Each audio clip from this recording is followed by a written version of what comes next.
Hi, this is Chuck Lavazzi. And I'm Joan Lipkin. And this is another edition of Lavazzi and Lipkin live from Louisville. We're at the Humana Festival of New American Plays, where we just saw Michael von Siebenberg melts through the floorboards. It's a mouthful. It is, by Greg Kotis, directed by Kip Fagan.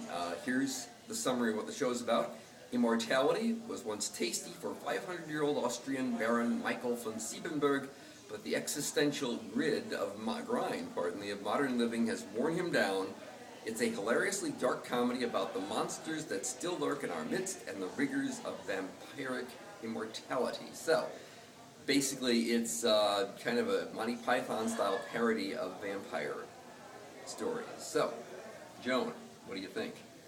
Well, I was really looking forward to this because, of course, Greg Kotis is known for doing Urinetown, the book and the lyrics, through which he got an Obie and 2 Tonys, and Kip Fagan I thought was the ideal director. I gotta tell you, it's probably not personally my cup of tea, you know what I mean? What is your take on it?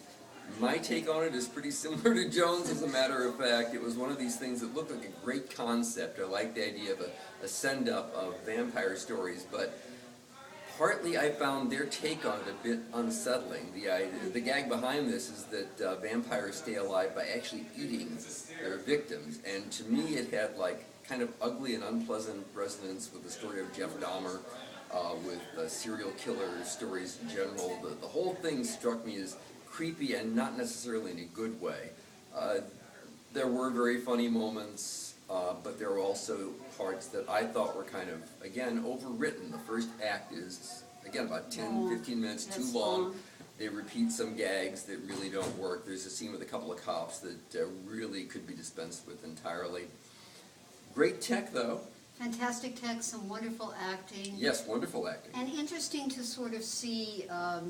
Interesting to see that Kotis really seems to focus on the body. So before it was urine, and this time it's hunger. Yeah. You know, the primacy of the body, and I really do think there's an audience for this piece if you're sort of drawn to Monty Python and even Firesign Theater. I guess, although I'm drawn to both and didn't care much for it, so I don't know. So apparently Joan and I are not the target audience for Michael von Siebenberg. But I do think that there's an audience for it, Chuck.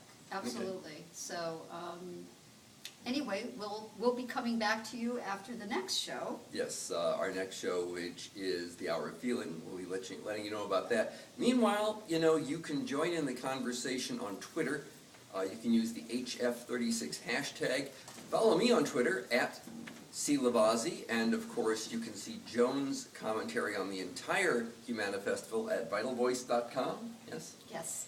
And check out my blog at kdhx.org/blog. So for this edition of Lavazzi and Lipkin live from Louisville, this is Chuck Lavazzi. And Joan Lipkin. See you next time.